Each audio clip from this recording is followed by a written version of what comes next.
જય શ્રી કૃષ્ણ ફ્રેન્ડ. સાંજ થઈ ગઈ છે અને ડિનરનો ટાઈમ થઈ ગયો છે. કિચનમાં આવી ગઈ છું. તો આજે બનાવવાનું છે આપણે પાલકના ગોટા. આપણે જે મેથીના ગોટા બનાવીએ ને એવી રીતે પાલકના ગોટા.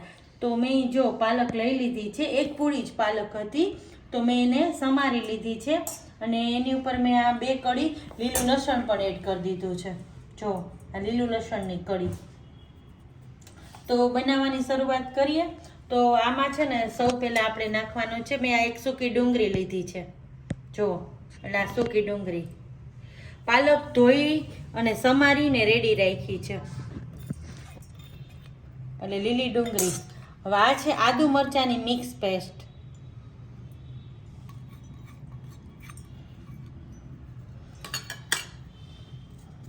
હવે છે ને આપણે જે બેઝિક રેગ્યુલર મસાલા હોય ને એ નાખું છું. તો ચપટી એવી હળદર નાખું છું, બહુ નથી નાખતી. પછી હિંગ, પછી થોડું એવું ધાણા જીરું પાવડર, થોડો ગરમ મસાલો, વધારે નહીં પણ થોડો એવો. જો મેં આટલો જ નાખ્યો છે.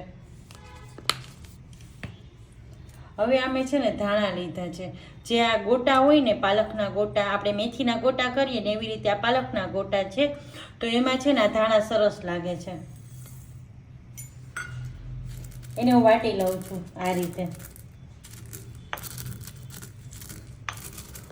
જો મેં અહીં ધાણા વાટી લીધા છે. આ 2 ચમચી જેટલા ધાણા છે, એને અધકચરા વાટ્યા છે. તો ધાણા પણ આમાં નાખી દઉં છું. હવે આમાં છે ને ધાણાની સાથે આપણે તીખાઈ નાખીએ, પણ હું તીખા નથી નાખતી કારણ કે મારી પાસે મરી પાવડર છે ને, એટલે હું પાવડર જ નાખું છું. તો થોડો એવો મરી પાવડર, એ પણ વધારે નથી નાખતી કારણ કે આદુ મરચાંની પેસ્ટ હોય તો થોડું તીખું થઈ જાય એના માટે. હવે છે ને થોડી એવી હું લાલ ચટણી પાવડર નાખું છું, વધારે નહીં. નહીંતર મરી પાવડર હોય, આદુ મરચાંની પેસ્ટ હોય, ઓનિયન હોય, લસણ હોય તો થોડું તીખું થઈ જાય. એટલા માટે મેં થોડી ચપટી ભરીને જ લાલ મરચું પાવડર નાખ્યો છે.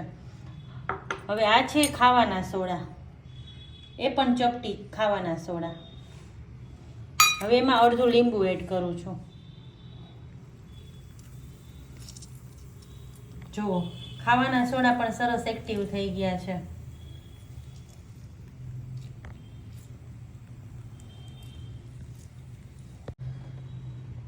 જો અહીંયા તેલ હતું કઢાઈમાં, એ મેં ગરમ મૂક્યું હતું. હવે એમાંથી આ પાવરું ભરી અને 1 ચમચી ગરમ તેલ લઉં છું. હવે સ્વાદ પ્રમાણે મીઠું. હવે આ પાલક, આ બધા મસાલા અને લોટ, જે મેં 1 વાટકી જેવો લોટ લીધો છે, એના ભાગનું મીઠું નાખી દીધું છે. હવે 1 વાટકી લોટ નાખ્યો છે. હવે આ બધું મિક્સ કરી લઉં છું પહેલાં.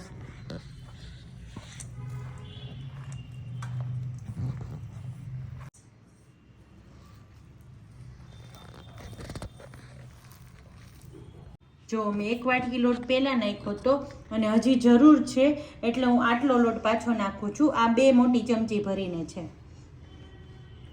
હવે આ બધું મિક્સ થઈ જાય ને પછી આમાં હું પાણી નાખીશ જોઈતા પ્રમાણમાં, પણ પહેલાં હું આ રીતે કોરું જ મિક્સ કરું છું. અને હા, લીંબુ નાખ્યું ને એટલે ઘણા ખાંડ નાખતા હોય છે, પણ મારા ઘરે ખાંડનો ટેસ્ટ નથી ગમતો એટલા માટે હું ખાંડ નથી નાખતી. હવે આ બધું મિક્સ થઈ ગયું છે. હવે હું આને પાણી નાખી અને સરસ બેટર બનાવી લઉં.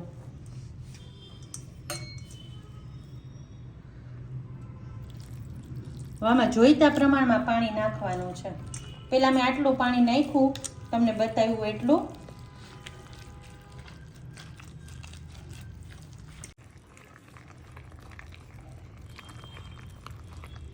જો આ રીતે એકદમ સરસ મિક્સ કરી લીધું છે. અને હવે આ બેટરને છે ને 5 થી 7 મિનિટ રેસ્ટ આપવાનો છે. એટલે ગોટા છે ને એકદમ સરસ ફ્લફી બનશે.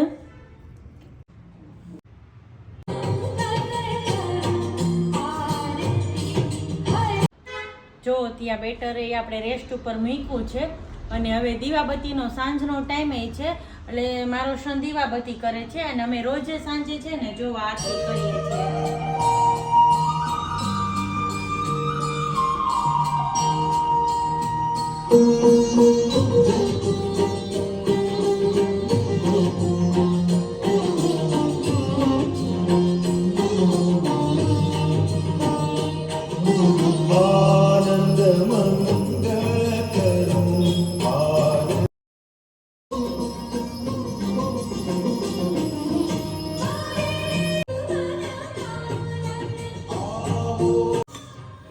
જો દીવાબત્તી થઈ ગયા છે અને આપણે આ બેટરને રેસ્ટ આપ્યો ને એને પણ 15 મિનિટ થઈ ગયા છે.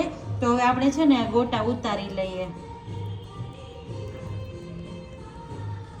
જો મેં અહીંયા તેલે ગરમ મૂકી દીધું હતું.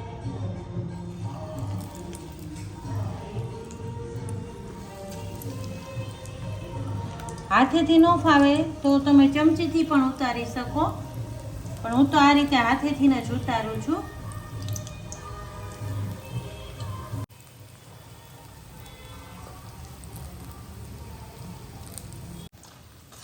જો ઉતારી લીધા અને હવે આ રીતે આપણે પલટાવી લેવાના છે. સાવ ગેસ છે ને સ્લો નથી રાખવાનો, થોડો મીડિયમ રાખવાનો છે. સ્લો ટુ મીડિયમ એમ, સાવ સ્લો નહીં, નહીતર છે ને ભજીયામાં અંદર તેલ ભરાઈ જાય. એટલે આ રીતે આપણે રાખવાનો છે ગેસ, અને આવી રીતે ફરાવતા જવાનું અને તળાતા જાય.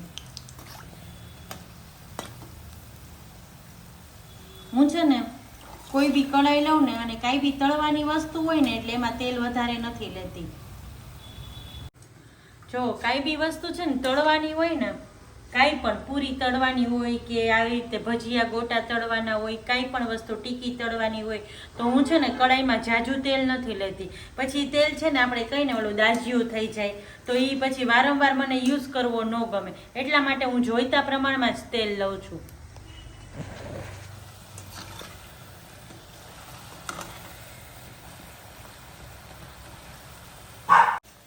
જો આ રીતે ગોટા બ્રાઉન થઈ ગયા છે. હવે આને છે ને કાઢી લેવાના છે આપણે.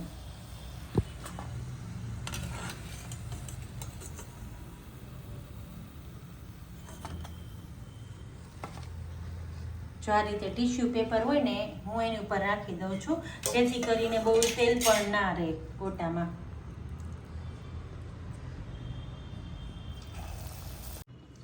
જો પાલકના ગોટા સરસ તૈયાર છે. મેં સાથે મરચી તળી લીધી છે. આની સાથે મરચી ખાવાની બહુ જ મજા આવે.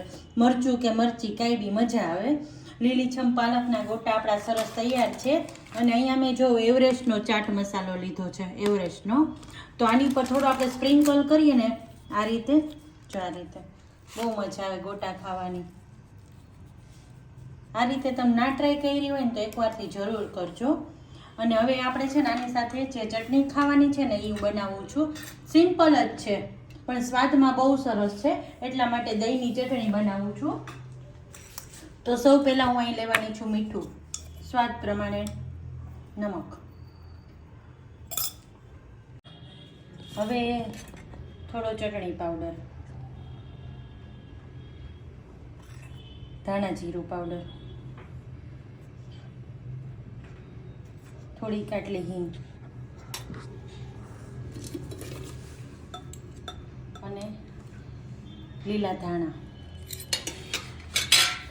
બસ આમાં આટલું જ કરવાનું છે. હવે આને મિક્સ કરી લેવાનું છે. આ ચટણી છે ને બહુ સરસ લાગે ભજીયા સાથે.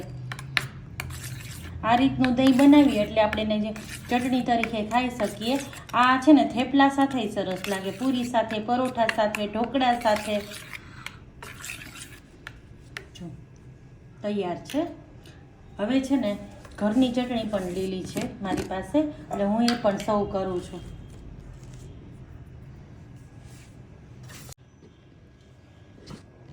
આ ઘરની વાટેલી ચટણી છે, જે આપણે કોથમરી, મરચાં, ધાણા જીરું નહીં, ધાણા ભાજી એની બનાવીએ છીએ.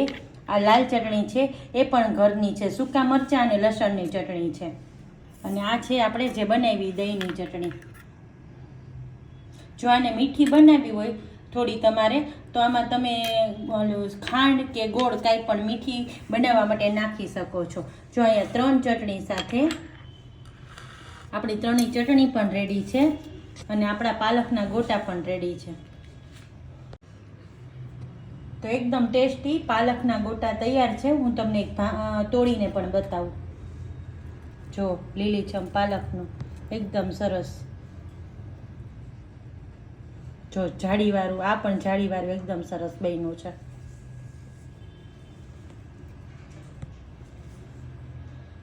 જો આ રીતે એટલે કે મારી રીતે પાલકના ગોટા એકવાર જરૂરથી બનાવજો.